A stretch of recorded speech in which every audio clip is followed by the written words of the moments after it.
Hello guys, welcome to my channel Movie Flix.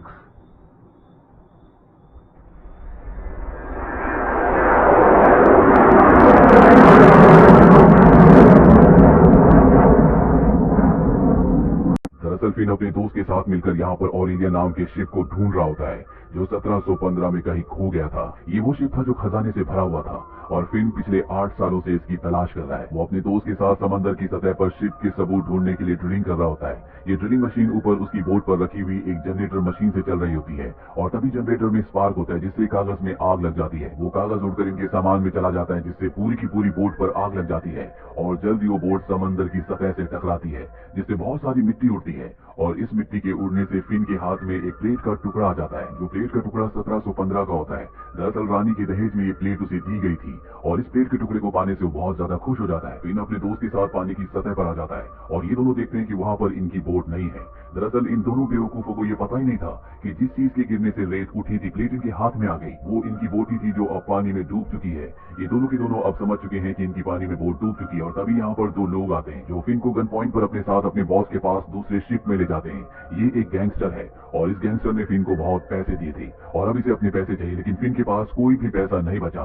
उसके पास सिर्फ एक बोट थी जो अब डूब चुकी है। फिन उसे प्लेट का टुकड़ा दिखाता और बताता है कि ये प्लेट उस खजाने वाले शिप में थी जो आज से कई 100 साल पहले पानी में डूब गया था और अब मुझे पता है कि वो शिप उसी जगह पर आसपास होगा जहां पर मुझे ये प्लेट मिली थी। मैं उस शिप को ढूंढ सकता हूँ, इसमें मुझे तुम्हारी मदद चाहिए। गैंगस्टर को प्लेट का टुकड़ा दिखाता है। गैंगस्टर को लगता है कि ये कोई आम क्रॉकरी है इसीलिए उसकी बातों पर विश्वास नहीं करता और अपने लोगों से कहता है कि इसे पानी में फेंक दो। गैंगस्टर के आदमी उसके पैर में जंजीरों के साथ भारी चीज बांधकर उसे पानी में फेंकने लगते हैं लेकिन वो अपने आप को रोकने की कोशिश करता है और इसी आपाधापी में वो एक आदमी की गन निकाल लेता है। उसे पानी में फेंक देते हैं लेकिन वो उनके शिप को पकड़ लेता है और उन दोनों को जख्मी कर देता है पर बाद में वो खुद भी पानी के अंदर गिर जाता है। उसके पैर पर भारी चीजें बंधी हुई है इसीलिए वो सतह पर चला जाता है और तभी वो देखता है कि कुछ ही दूरी पर गन भी है। वो मेंढक की तरह उछलता हुआ गन तक पहुंचता है, अपनी जंजीर को गोली मारकर तोड़ता है और सतह पर वापस आ जाता है और अब उसे आज कोर्ट भी जाना है क्योंकि आज उसकी पत्नी से उसके डाइवोर्स का केस है। वहीं कोर्ट में उसकी पत्नी टेस और जज उसका इंतजार कर रहे होते हैं लेकिन बहुत देर तक वो नहीं आता और जज कहता है कि अगर अगले 15 मिनट तक वो नहीं आया तो उसकी सारी प्रॉपर्टी जितनी भी उसके पास चीजें वो सब तुम्हारा हो जाएगा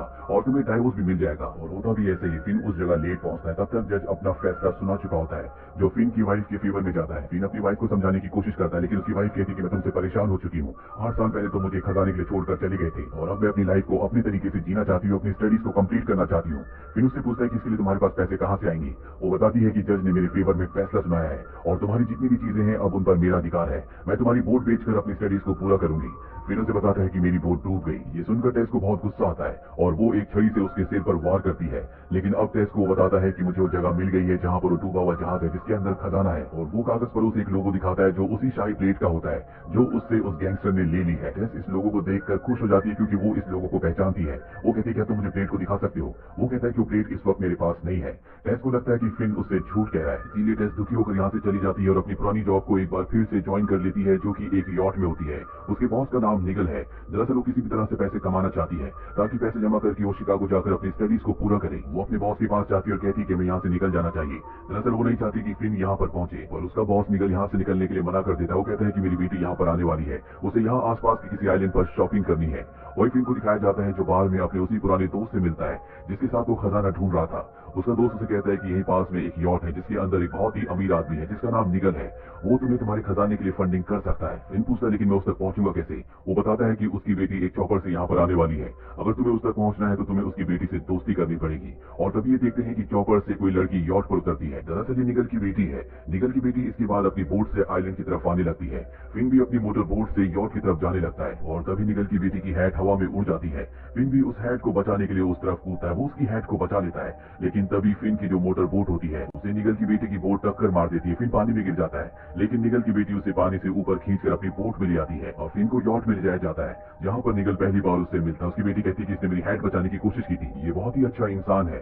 निगल फिन को रात को खाने के लिए डिनर के लिए इन्वाइट करता है और रात को जब इस सब के सब डिनर टेबल पर होते हैं तो वहां पर टेस आती जो फिन को देखकर चिल्ला उठती है और यहाँ पर निगल को पता चलता है कि ये दोनों पहले से एक दूसरे को जानते हैं। डिनर के बाद फिन उसे बताता है कि मैं और टेस पहले पति पत्नी थे लेकिन हमारा डाइवोर्स हो चुका है और अब टेस और फिन दोनों उसे खजाने के बारे में बताते हैं। वो बताते हैं कि साल 1715 में स्पेनिश जहाजों का एक बेड़ा जो कि राजा का खजाना लेकर जा रहा था, इसमें राजा का दहेज भी था देखा। इन जहाजों में एक जहाज ऐसा भी था जिसका नाम ऑरेलिया था, जिसके बारे में कहा जाता था कि वो तूफान से निकल सकता है, इसीलिए पूरे खजाने को उस जहाज में शिफ्ट कर दिया गया। तूफान में सभी जहाज डूब गए, लेकिन इस घटना के 3 साल बाद एक आइलैंड पर एक आदमी को देखा गया, और ये और कोई नहीं बल्कि ऑरेलिया शिप का कैप्टन था, जिसने उस जहाज को बचा लिया था जिसमें पूरा खजाना है, और उसने उस जहाज को कहीं छुपा दिया था। और अब मुझे उस जहाज का क्लू मिल चुका है, यानी कि उस जहाज की प्लेट का एक हिस्सा जो मुझे समंदर के तल पर मिला। इसका मतलब ये है कि वो जहाज, वो खजाना वहीं आसपास कहीं पर है। और ये पूरी कहानी सुनने के बाद निगल और उसकी बेटी उस खजाने को ढूंढने के लिए तैयार हो जाते हैं। लेकिन अगली सुबह फिन और टेस को पता चलता है कि गैंगस्टर ने उस पूरे आइलैंड को खरीद लिया है, जिस आइलैंड के पास समंदर के तल पर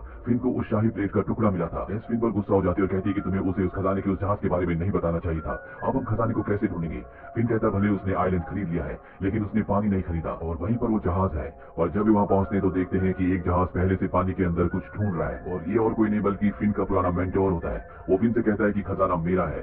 फिन उससे कहता है खजाना जो पहले ढूंढेगा उसी का होगा। और इसके बाद फिन चुपके से पानी के अंदर कूद जाता है। वो देखता है कि उसके मेंटोर के लोग पानी के नीचे जहां पर उसे प्लेट का टुकड़ा मिला था वहां पर डायनामाइट बिछा रहे हैं, जो डायनामाइट बिछाने के बाद पानी के ऊपर चले जाते हैं। और फिन वहां पर उनकी वायर्स को काटना शुरू कर देता है। तभी वो एक गलत वायर काट देता है, जिससे एक छोटा सा ब्लास्ट होता है, और अचानक से उसके हाथ में स्पेनिश शाही तलवार आ जाती है, जो देखकर फिन पूरी तरह से हैरान होता है। फिन का मेंटोर और उसके लोग भी फिन को पानी के अंदर देख लेते हैं। हालांकि फिन का मेंटोर कहता है कि पानी में ब्लास्ट मत करना, वहां पर फिन है, लेकिन उसका आदमी गलती से ब्लास्ट कर देता है, जिससे एक बड़ा सा धमाका होता है और फिन पानी के साथ उड़ता हुआ अपने मेंटोर की शिप पर आ जाता है। जिसके बाद उसका मेंटोर उसे बहुत मारता है, और उसके पास जो स्पेनिश तलवार थी वो निगल के यॉट पर चली गई होती है।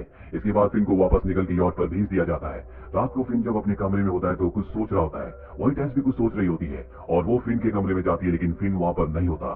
दरअसल अब वो आइलैंड पर पहुंच चुका है, जहां पर गैंगस्टर का बार है। वो गैंगस्टर के आदमियों से कुछ पूछना चाहता है, पर गैंगस्टर के एक आदमी बैट से उसके ऊपर हमला करता है, जिससे वो बेहोश हो जाता है। और जब उसे होश आता है तो गैंगस्टर के सामने होता है। फिन उसे कहता है कि जिस आदमी को तुमने खजाना ढूंढने का काम दिया है वो कभी मेरा मेंटोर हुआ करता था, वो तुम्हारे लिए खजाना नहीं ढूंढ सकता, मैं तुम्हारे लिए खजाना ढूंढूंगा, बदले में तुम्हें 10% खजाना भी दूंगा। ये बात सुनकर गैंगस्टर हंसता है, क्योंकि उसे पूरा का पूरा खजाना चाहिए। वो कहता है कि अगर तुम मेरे लिए खजाना ढूंढोगे तो मैं तुम्हें जिंदा छोड़ दूंगा। और इसके बाद वो फिन को छोड़ देता है। फिन वापस यॉट में आ जाता है, जहां पर वो टेस से मिलता है।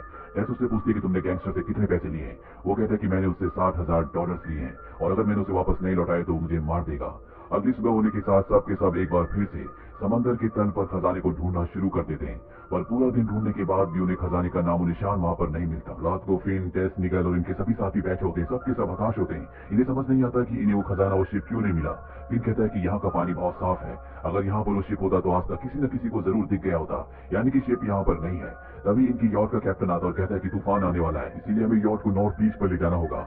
ये कहकर वो वहां से चला जाता है। फिन उसकी बात सुनकर भागता हुआ उसके पीछे जाता है, उससे पूछता है कि तुम यॉट को नॉर्थ बीच पर ही क्यों ले जाना चाहते हो। कैप्टन उसे बताता है कि इस आइलैंड के आसपास नॉर्थ बीच ही एक ऐसा बीच है जहां पर चट्टानें नहीं है। और फिन समझ जाता है कि हो ना हो शिप के कैप्टन ने शिप को वहीं पर छुपाया है। और रात को जब वहां पर जाते हैं तो फिन और टेस पानी के अंदर गोता लगाते हैं, और वो समंदर के नीचे उस शिप को ढूंढना शुरू कर देते हैं। और कुछ ही देर बाद इन्हें स्पेनिश शिप की तोपें वहां पर दिख जाती हैं, और ये समझ जाते हैं कि ऑरेलिया शिप के कैप्टन ने शिप को बचाने के लिए उसे इसी किनारे पर लाने की कोशिश की होगी, जो बाद में यहाँ पर डूब गया होगा। अब सुबह होने के बाद ये दोनों के दोनों बीच पर खुदाई करना शुरू कर देते हैं, जहाँ पर इन्हें शिप से जुड़ी हुई चीजें मिलती है, जो कि बहुत पुरानी है, लेकिन इन्हें खजाने का नामो निशान इस जगह पर नहीं मिलता। जिसके बाद ये दोनों अनुमान लगाते हैं कि शिप के कैप्टन ने खजाने को यहीं कहीं आइलैंड में छुपा दिया होगा।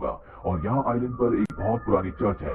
ये कहते हैं कि उस चर्च में हमें उस खजाने का कोई क्लू मिल सकता है। ये दोनों की दोनों उस चर्च में पहुंच जाते हैं, जहां पर बहुत पुरानी किताबें होती हैं। और तभी टेस एक किताब पढ़ती है, जिसमें लिखा होता है कि मैं यहाँ पर आने वाला पहला इंसान नहीं था, बल्कि स्पेनिश भी यहाँ पर पहले आ चुके हैं।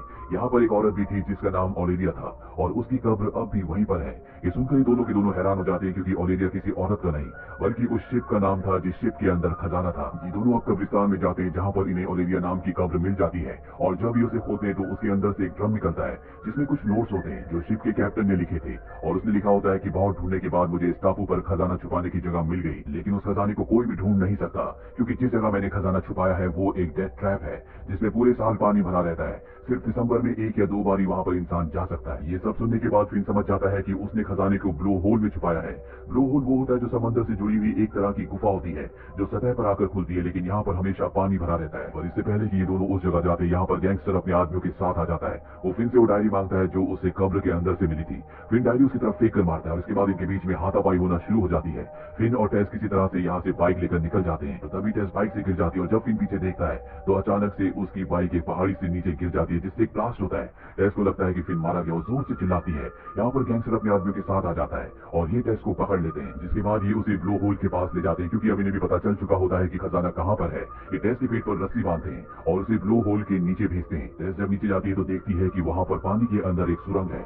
वो सुरंग के अंदर जाती है और नीचे तल पर उसे खजाना दिख जाता है। यहाँ पर स्पेनिश तोप भी होती है। वो अपने पेट से रस्सी खोलकर तोप के साथ बांध देती है और वहां पर खजाने के एक बॉक्स को पकड़ लेती है, क्योंकि उसे पता है कि पानी का प्रेशर बहुत जल्दी आने वाला है। और जैसे पानी का प्रेशर आता है उसके हाथ से खजाने का बॉक्स छूट जाता है, जिसकी वजह से उस बॉक्स के अंदर जो सोने के सिक्के होते हैं वो पानी के प्रेशर के साथ फव्वारे की तरह ऊपर से बाहर गिर जाते हैं, जिसे देखकर गैंगस्टर के लोग समझ जाते हैं कि खजाना यही पानी के अंदर है और अब ये दोनों के दोनों पानी के अंदर गोता लगाते हैं। वहीं फिन को दिखाया जाता है जो अब भी जिंदा है और वो अपने मेंटोर से खजाना ढूंढने में उसकी मदद मांगता है। और फिन भी इस जगह पहुंच चुका है।